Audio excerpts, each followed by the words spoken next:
இஸ்லாமியர்களுக்கு பாதுகாப்பான மாநிலமாக இன்றைக்கு இருக்கக்கூடிய ஒரே மாநிலம் தமிழ்நாடு தான்.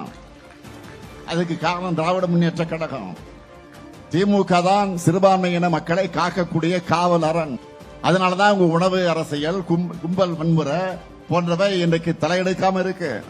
இந்த அமைதி சூழல் சிலருடைய கண்களை உறுத்துது.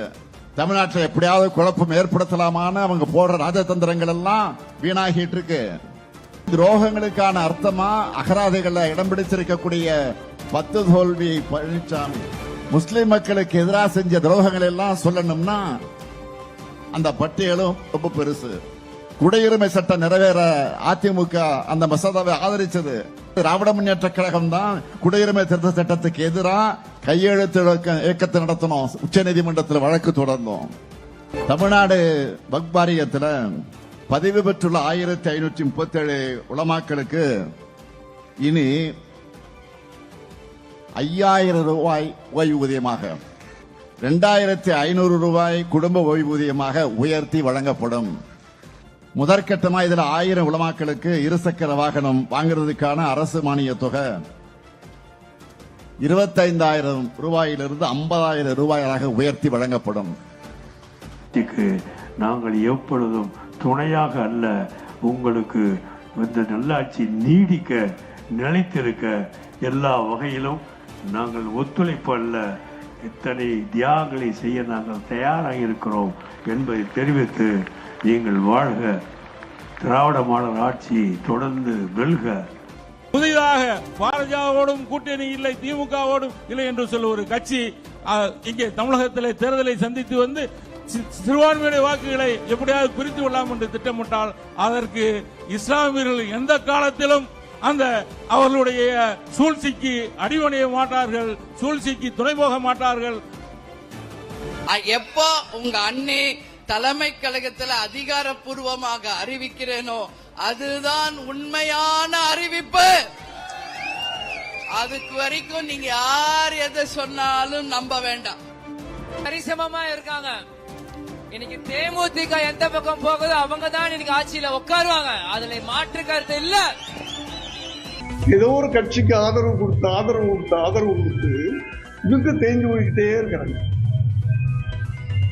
அந்த ஒரு பவரை நாங்க கொடுக்கிறோம், விஜய் அவர்கள் கொடுக்கிறேன்ற அந்த பவருக்கு நீங்க வந்தீங்கன்னா காங்கிரஸ் மறுபடியும் அந்த வரலாறு தக்க வச்சுக்கணும். ஏற்கனவே ராகுல் காந்தி எங்களுக்கு எல்லாருக்கும் பூஸ்ட் கொடுத்து வச்சிருக்காரு, ஹார்லிக்ஸ் கொடுத்து வச்சிருக்காரு. எங்களுக்கு யாரும் பூஸ்ட் கொடுக்க வேணாம், நாங்கள் போன்விட்டா ஹார்லிக்ஸ் எல்லாத்தையும் சாப்பிட்டுட்டு இருக்கோம். இருந்தாலும் அவர் பூஸ்ட் கொடுக்குறேன்னு சொன்னதுக்கு நன்றி. ஜனநாயக கூட்டணியில் வெற்றி பெற வேண்டும், அனைத்து இந்திய அண்ணா கூட்டணிக்கு ஆட்சி பொறுப்பில் இருக்க வேண்டும் என்று சொல்லியிருக்கிறார். அதைத்தான் நான் சொல்கிறேன். இன்றைக்கு எதிரும் புதிருமாக இருந்த டிடிவி தினகரன் அவர்களும் எடப்பாடி பழனிசாமி ஒன்றிணைந்திருக்கிறார்கள் ஜனநாயக கூட்டணியில். அவர்கள் நினைத்தால், யார் நினைத்தால், திரு டிடிவி தினகரன் அவர்கள் நினைத்தால் இன்றைக்கு எடப்பாடி பழனிசாமி அவர்கள் கையில் யார் கையில் இருக்கு? அவர் கையில் இருக்குது. நாங்கள் இணைய வேண்டும் சொல்லியிருக்கிறோம். அதிலிருந்து மாறுபட மாட்டார். யார் இணைய வேண்டும் என்ற கோரிக்கையை திரு டிடிவி தினகரன் மாறுபட மாட்டார். அவரும் அந்த கருத்தை அங்கே வலியுறுத்த வேண்டும். நானே இணையம் தானே சொல்றேன், அவர் இணையம் சொன்னால் இணைஞ்சு இல்லாமல அந்த வேலையை செய்தால் ஆட்டோமேட்டிக்காக அனைத்து இந்திய அண்ணா முன்னேற்றம் மாபெரும் வெற்றி அடையும். தேசிய ஜனநாயக கூட்டணியிலிருந்து இதுவரைக்கும் யார் உங்கள்கிட்ட சேர்றதுக்கு முயற்சி பண்ணிருக்காங்க? அதெல்லாம் ரகசியம், பரம ரகசியம். எந்த முடிவும் எடுக்க மாட்டேங்குன்னு ஆதரவாளர்கள் நிறைய திமுகவுக்கு எல்லாமே போயிருக்காங்க சார். இந்த இரண்டாவது தர்ம யுத்தம் ஆரம்பிக்கப்பட்டதே திரு மனோஜ் பாண்டியன் அவர்களும் திரு வைத்திலிங்கம் அவர்களால் தான் என்பதை தெரிவித்துக் கொள்கிறேன். நாங்கள் இந்த கூட்டணி இந்த எலெக்ஷன்ல தாவேக்காவுடனும் திமுகவோட இணைய போறீங்கிற மாதிரி ஒரு மிகப்பெரிய, அதான் நான் ஏற்கனவே ஆரம்பத்திலே உங்கள்கிட்ட சொல்லிட்டேன். தேசியங்களும் வதந்திகளும் செய்தித்துறையிலிருந்தும் தொலைக்காட்சி துறையிலிருந்து பரப்பிக் கொண்டு இருக்கிறீர்கள். அதை நிறுத்த வேண்டும் என்று சொல்லியிருக்கிறேன். பணிவான வேண்டுகோள். பார்த்துக்க நீங்க எங்க பார்த்தா உங்களுக்கு பாவமா தெரியலையா?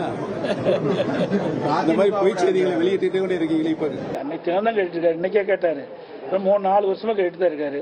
அதாவது ஏற்கனவே அனைத்து இந்திய அண்ணா திராவிட முன்னேற்ற கழகம் பொதுக்குழு கூட்டத்தில் ஏகமனதாக எடுக்கப்பட்ட முடிவு, திரு OPS அவர்கள் அடிப்படை உறுப்பினர் நீக்கப்பட்டு விட்டார். நடவடிக்கை எடுக்கப்பட்டிருக்கிறது. அதனால அந்த கட்சியில் சேர்த்துவதற்கு எந்தவித வாய்ப்பும் இல்லை. எந்த புது கட்சியும் தொடங்க என்ன எனக்கு இல்ல. அது அவரை தான் கேட்கணும். நீங்க அவரை போய் கேளுங்க சார். இது அடிப்படை நல்லா புரிஞ்சுக்குது. பொதுக்குழு எடுக்கப்பட்ட முடிவு, ஒரு பொதுச்சாலை எடுக்கப்பட்ட முடிவு இல்ல. 2500க்கும் மேற்பட்ட பொதுக்குழு உறுப்பினர்கள் ஒன்றாக கூடி சென்னையிலே அவர்கள் இந்த இயக்கத்திற்கு துரோகம் இழைத்த காரணத்தினால் அந்த சென்னையில் கூட்டப்பட்ட அந்த பொதுக்குழுவில் எடுக்கப்பட்ட நடவடிக்கை.